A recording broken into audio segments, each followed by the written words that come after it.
Hello again, everyone. Welcome to Washington Gun Law TV. I am Washington Gun Law President William Kirk. Thanks for joining us. This is going to be a quick and mildly urgent update. This has to do, of course, with the Rare Breed forced reset trigger and the ATF's current scavenger hunt that they are on nationwide to try to find each and every one of you lawful and responsible gun owners who had the audacity to purchase one of those triggers. Now, I had the opportunity to talk to somebody today immediately after the ATF departed their property. So I have a very good understanding of how that particular contact was handled.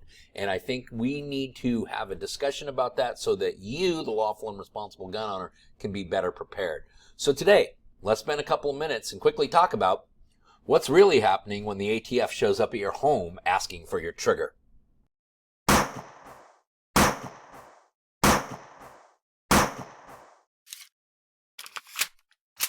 Okay, so the issue we're talking about yet again today is the Rare Breed forced reset trigger, which many of you lawfully and responsibly purchased back in the day, but the ATF now has determined that that's an unlawful machine gun, and they would like the triggers back. That puts the ATF on a scavenger hunt all around the country. Now, we do know that they have sales and shipping records, and they are showing up at residents. I talked to an individual just a couple of hours ago. We're going to call him Ken, okay, for purposes of this discussion. Ken lives in a state which is not named Washington. I will not name what state he is in.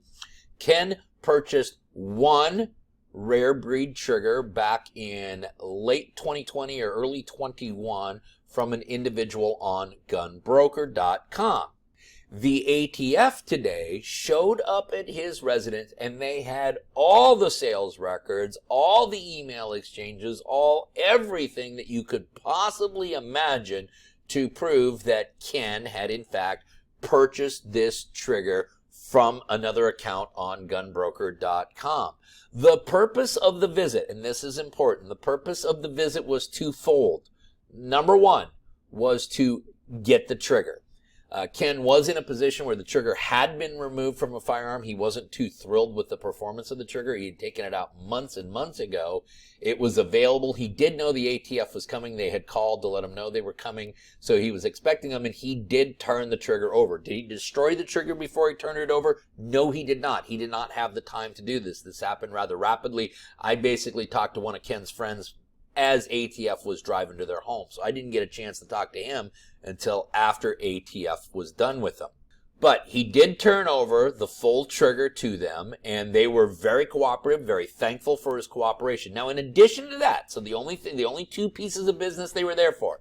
Number one, they were there to get the trigger. Ken gave them the trigger. Number two, they asked a series of questions. And again, I'm going to warn all of you right now, Ken answered these questions.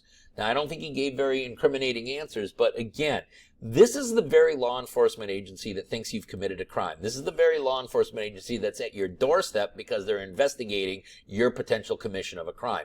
Do you want to be answering questions to this agency? Not really, and that's another reason why I think you should have an attorney involved in this to serve as the communicative liaison between you and the ATF. But just so you know, I wrote down here some of the questions they asked. So just so you know what could be asked of you if you decide to submit to this questioning.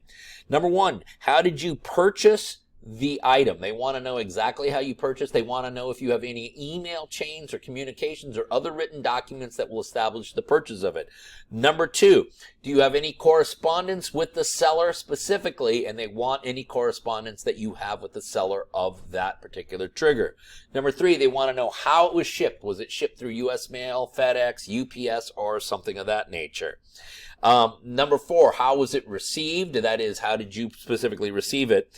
And then this is important. One of the other questions they're asking is, when you received it, did you receive any notification from the manufacturer or the retailer that this was potentially an NFA item that would require registration in the NFA?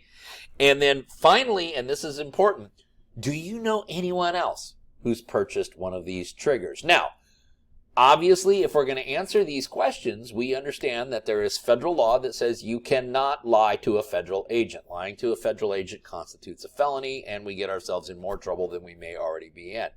If we are going to actually participate in this interview, understand that my advice is that you answer each and every one of those questions as honestly as you possibly can. What's the better solution? The better solution is excuse me, agents, I have given you the trigger. I have nothing else to say. You can ask any further questions of my attorney. I do not believe that these questions are appropriate to answer.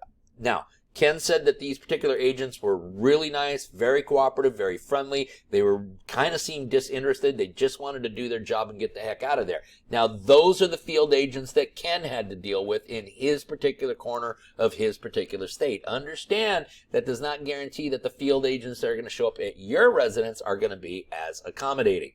The bottom line is, and I am recommending this, we will have a video that comes out tomorrow with a little bit more information, but I am recommending, again, that you remove these triggers from the firearm, that you document the removal of the trigger from the firearm, and then you document the destruction of that trigger, whether it's used with a sledgehammer, blowtorch, hacksaw, I don't care. Destroy that trigger.